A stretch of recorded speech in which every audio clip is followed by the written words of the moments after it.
During many years, I had been looking for the happiness always outside. But my tendency is to hold on to suffering always. So my question is, how does the addiction to suffering begins? And how we can find pleasure in suffering? The first mistake you're making, which is a human mistake, and they all make it, and I made it. It's not that it's a mistake, but you're taught to do this. You think happiness is in a future moment. And the worst thing is to look for something. Don't look for happiness. Focus on surrendering to the moment.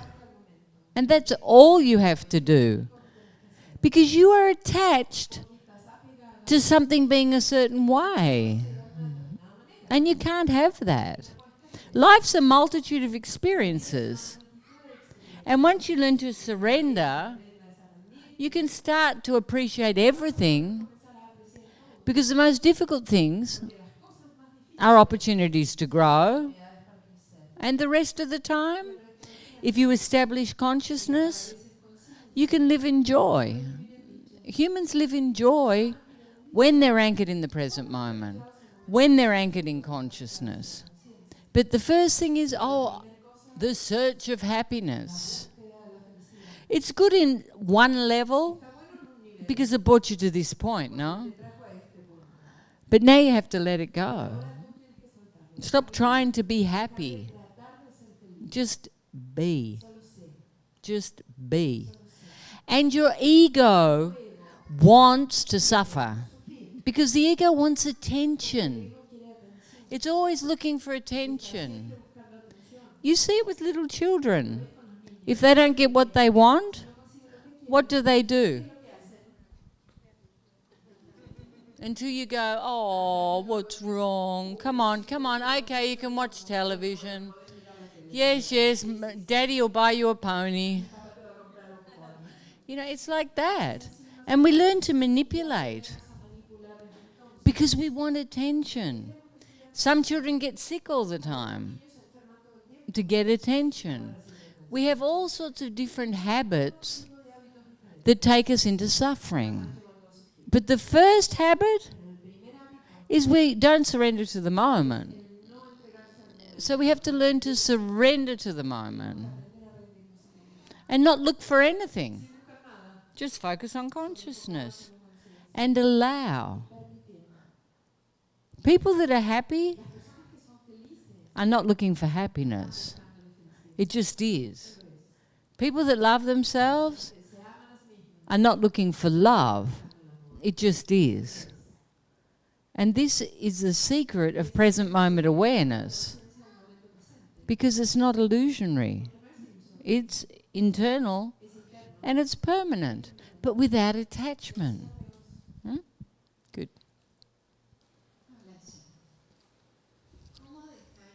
How to let go the energy of victim? Well, I just told you. You know, and see how you like it. You are making me suffer.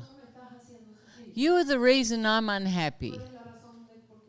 If you would behave how I want, I could be happy. So everything's external. And it's the same thing I'm talking about. Something bad's happening to me. You need to make me feel better.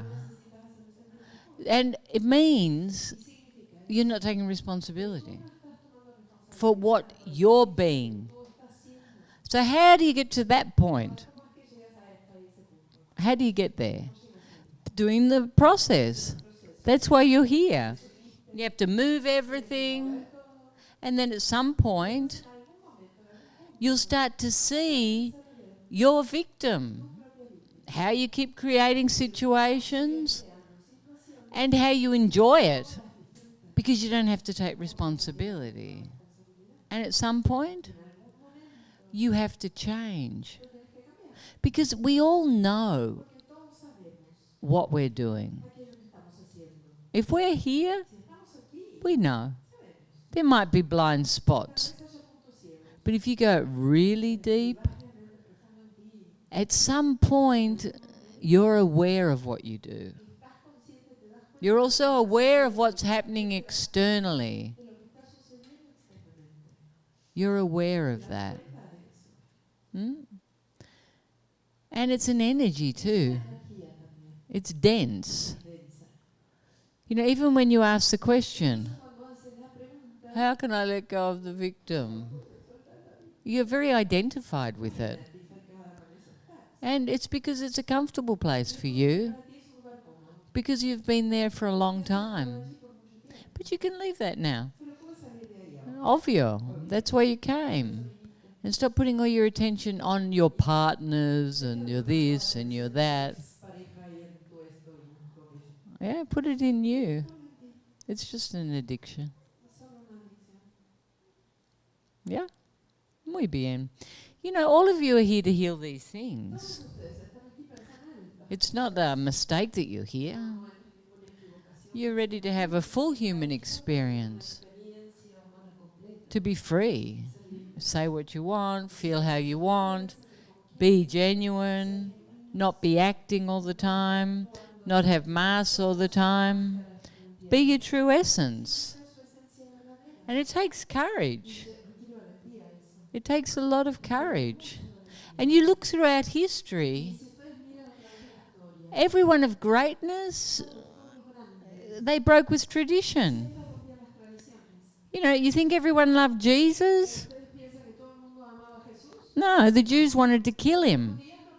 They wanted to get rid of the heads of the religion wanted to destroy him. The same thing happened with Buddha in India.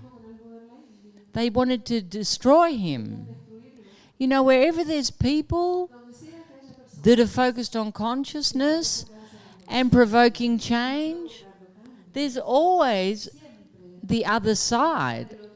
Because any change is difficult for humans. It's hard to be genuine. It's hard to be real. Because you're opening yourself up for criticism. That's why we have mass agreement. Like we all agree. We all belong to this political party. And we love this. And in the other political party, we hate that. But it's just ideas. They're all stupidities. They're just dualities. Love is unity. Everywhere. In everything. I've always felt big compassion for animals. And I remember when I was little and going home from school and it was raining, I was picking up the long worms and putting them on the grass. So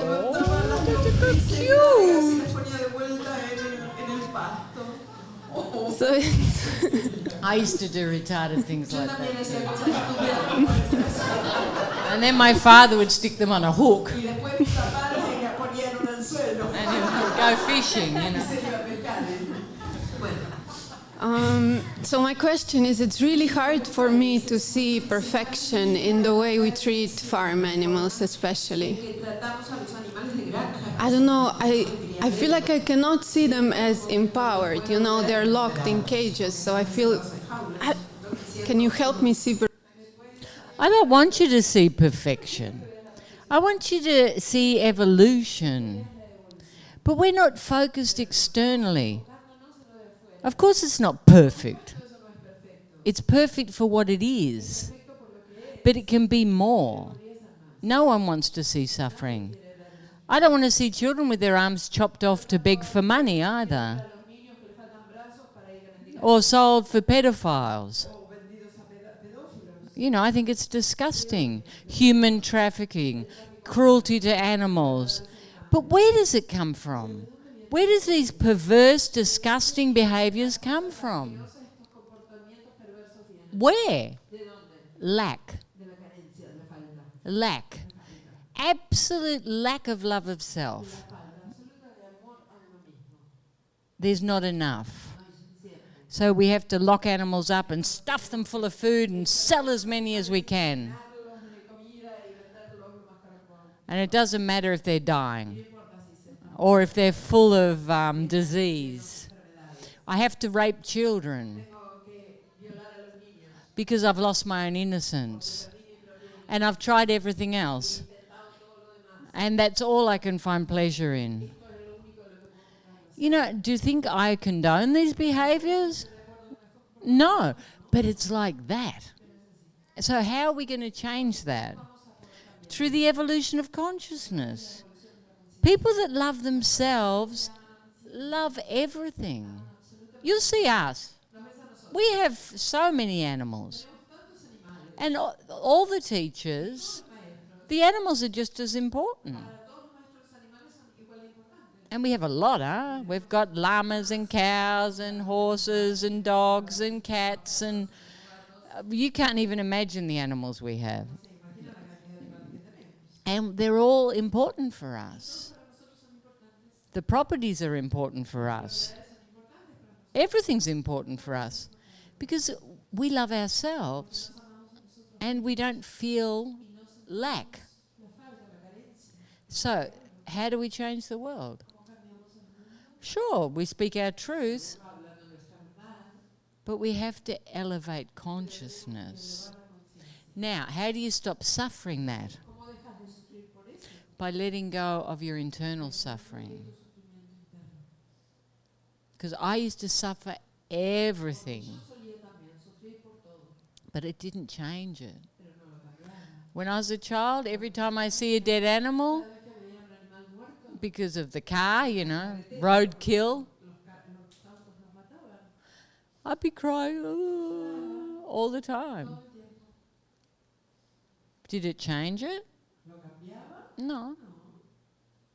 And once you know your own greatness, you also know that everything's God. Having an experience. And everything starts to change. But yes, it's disturbing, no? The atrocities of humanity. Because they don't have the power to stand alone. This is how people like Hitler can get masses of people together to do things like they did. Because no one has the courage to stand alone. You know, and these are Christians. They don't even follow their own teachings. Love your enemies. As I saw that many of my dramas are infantile, I want just to stay here, and I don't come out of myself.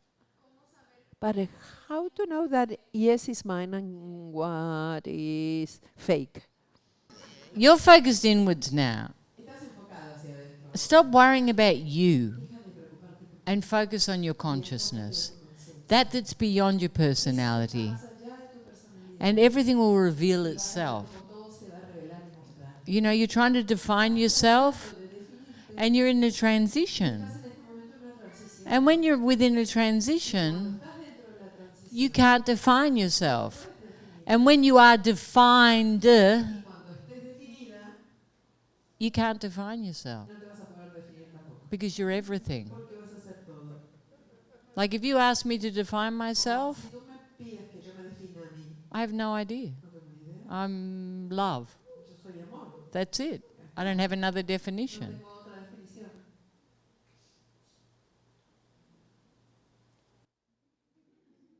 Got it? Yay!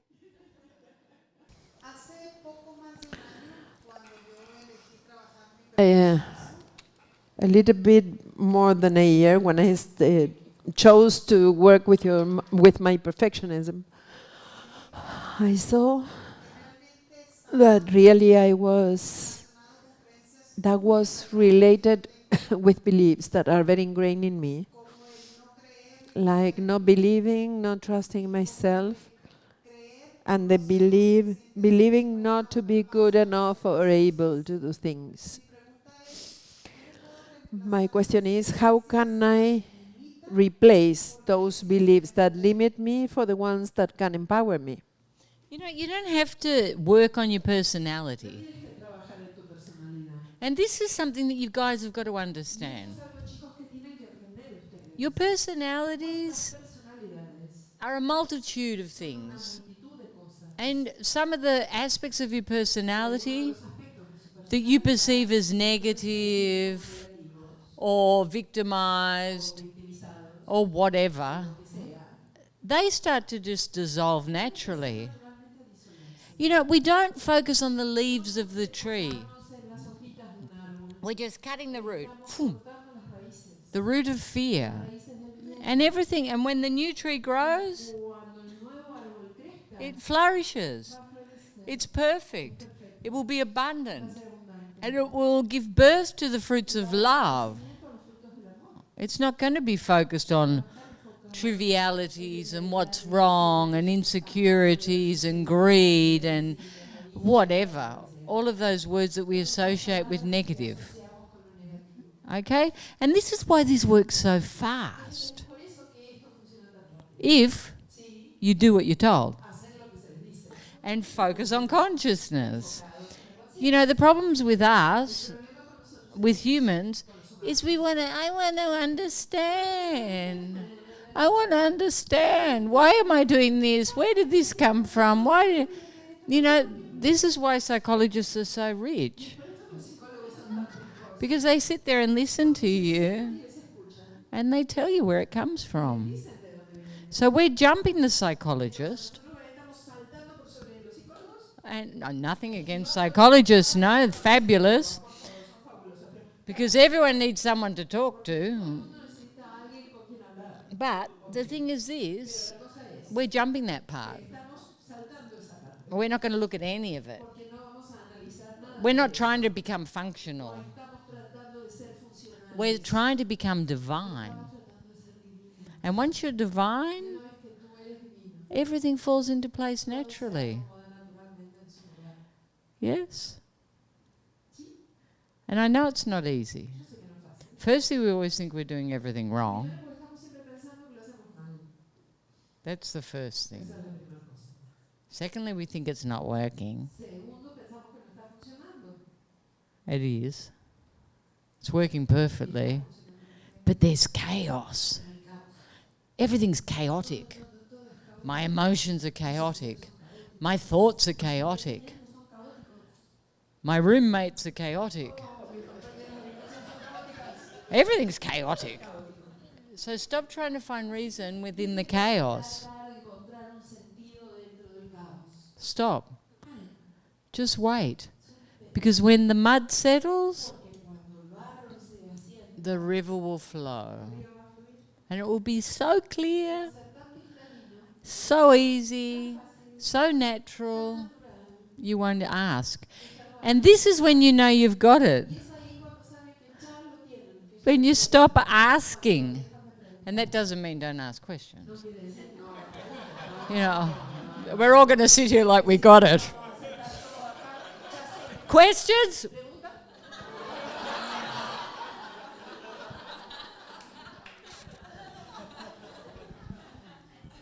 And you know, this is the doubt. And doubt's natural for humans. It's a natural thing. And it's good to have doubts because that means you're moving forward. You know, you need to find your own experience. Not just believe everything you're told. You have to find your own experience. And then you know the truth because it's your truth. And that's the only thing important. You know, I know when I used to go to church, and I was a huge fan of Jesus, no? But I understood Jesus when I was a kid, a little kid. And I kept looking at the adults going, but that's not unconditional love. And I was very annoying, no?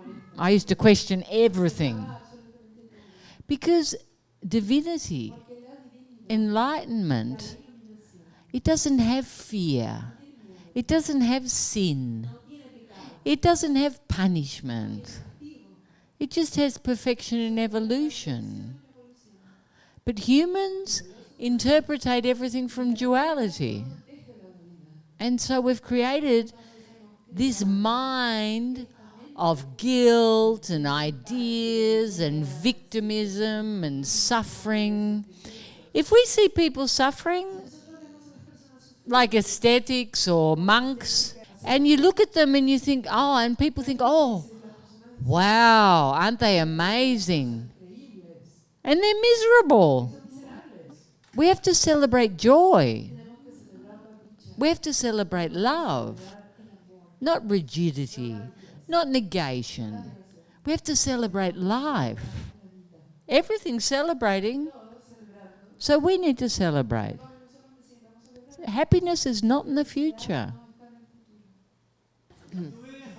I was traveling a lot lately, trying to looking for my freedom. And I could see that I was running a lot, running away. And before coming the 6 months, I was talking about the responsibility. And with that, I was going to have true freedom. That it was one of the reasons made me come. Can you talk a little bit about that, please? You know, real responsibility is taking responsibility for everything. And it's not about paying the bills and driving like a good citizen. It's not what we think responsibility is. That's a natural consequence. But the important part of responsibility is what you're choosing in each moment. Because empowered people don't allow the external to destroy their internal power. Okay? And that's absolute responsibility. Whatever I'm creating, I'm embracing, and I'm using it to grow, to evolve. That is absolute responsibility. But humans don't take responsibilities. They blame, they criticize, they run away, they change jobs, they change relationships, they change everything externally. Why? Because they feel like victims. So we're healing the internal victim, and then eventually, when you start to realize your own greatness, I am responsible. Whatever's coming to me is my responsibility. I embrace it and I evolve. And I evolve. Now, it's not so clear, and this is where the trust comes in. Because sometimes you might have a horrible creation and you'd be like, well, I didn't create that. I created that. That's good, yeah. That's my creation. This, no. And you have to go beyond that too. You have to see that everything's an opportunity for you to be absolutely free. So one of the first things you have to go beyond is looking for approval. Because when you're looking for approval, you compromise everywhere. You're never speaking the truth. You're never loving yourself unconditionally.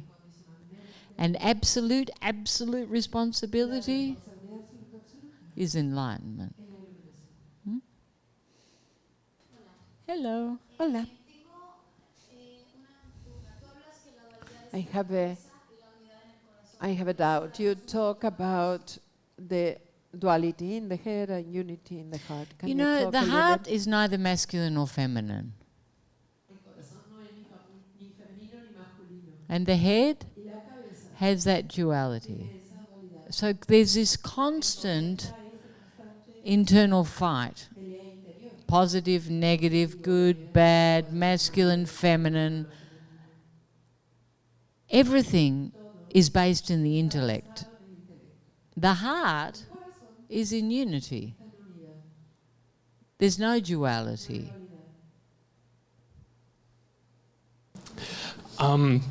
I like to help people and show compassion and hope for the best of people. And when I help people, I feel good about it. But then when I look back at it, I see that it comes from a place of control and manipulation and ego, but I can never see it when it happens. Can you talk about that and how I can start to see the difference between those? Well, that will start to change, no? You know, you have the best intentions, but there's also a place where it makes you feel important. If I can help you on some subtle level, you need me, or I have control. And then often you have an expectation too. And when the expectation isn't met, how do you feel? Resented. So, you have to get to a point of unconditionality. And you just give from abundance. You don't have an expectation. In fact, when something comes back, you're like surprised. You know, there's no price on what you're giving. And to give is the most wonderful gift you can give to yourself. You know, it's wonderful to give, but unconditionally, and in a place of internal abundance. And sometimes to give is to say no. It's not always sweet. Sometimes to give is hard. And that's also love. Don't always have giving and love in a box, a little fluffy pink box with a ribbon. It's not like that. Love has many faces. You know, a surgeon's knife removes what doesn't serve. And so does consciousness. So you have to see all of these aspects. But it's good you see that. Because all humans do that. They want something. The love's contractual. And when it's not like that,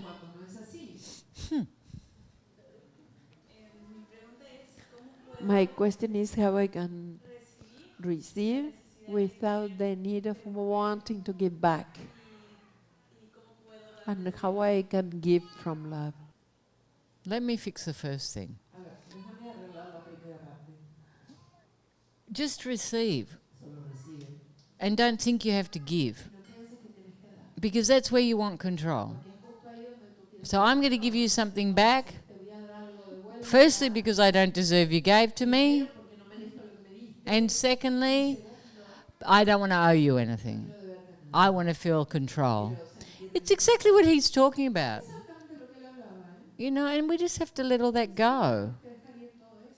The thing is now, we have to focus on healing ourselves. This is what's important. And everything else is spontaneous. You give because your heart gives, not because your head says, oh, you should give. Or I'm going to look bad. Oh, I need to do this. Or I'm going to look bad. It's not like that. Unconditional love gives or doesn't give. It doesn't have a condition. It has a freedom just to flow. And that's what's important. You've just got to jump into the consciousness. And just realize the only thing you're resisting is yourself. That's it. The only thing you're afraid of is yourself. I have several addictions. One of them is cigarette. And I will want to know how to let go of that. So why? Why do you have addictions? Because every time you get anxious, you want to do something. You want to put something in your mouth. And we're taught that from a very early age. This is what we're taught, no? So when you feel that anxiety, when you feel that need, you have to go in. But you know, the focus of this system is on consciousness. It's not about letting go of anything. Don't focus on giving up the addiction. What we focus on, and this is why it works so well, what we focus on is expanding love. And when we start to love ourselves, we start to negate the habits that are bad for us. You know, when I first started expanding consciousness, I used to drink a lot. And when I used to drink a lot, I used to smoke a lot. It was like the two things together. Like I wouldn't smoke all day, and then I'd drink, and I'd smoke a packet of cigarettes, no? But as I started to expand consciousness, I started to find this internal security. Because I used to drink because I was insecure. And that's why I could be the, you know, outgoing and fun, da. And then I started to find that without. And now I used to love wines. You know, I used to train horses for some of the biggest vineyards in Australia. So I had an unlimited supply, no? And in the end, now I can't even drink any. And I don't want any. And I would never dream of having a cigarette. Or anything that's negative towards my system. And I'm not saying drinking alcohol is negative. It was negative for me, no? It makes me feel bad. I'm allergic to it. And you just start to let those things go. Because when you start loving yourself, you want to nurture yourself. You want to give the best to yourself. You don't want anything toxic in your life. Nothing. You want the best for you because you love you. So, focus on the consciousness, expand that, and there'll be the desire, no? And all you have to do is express. Because you can't smoke here. You can't even escape to smoke. Well, you're not meant to. Because of the COVID, we're not going anywhere. So, just focus on that. That movement, this movement. What am I connecting with? Oh, I'm sad. Oh, I want a cigarette. Oh, I want chocolate. Oh, I want to eat. Oh, I want this. Oh, I want to fight. You know, whatever it is, they're all addictions that are taking you out. And the focus here is coming back to our hearts. Yeah, so do that.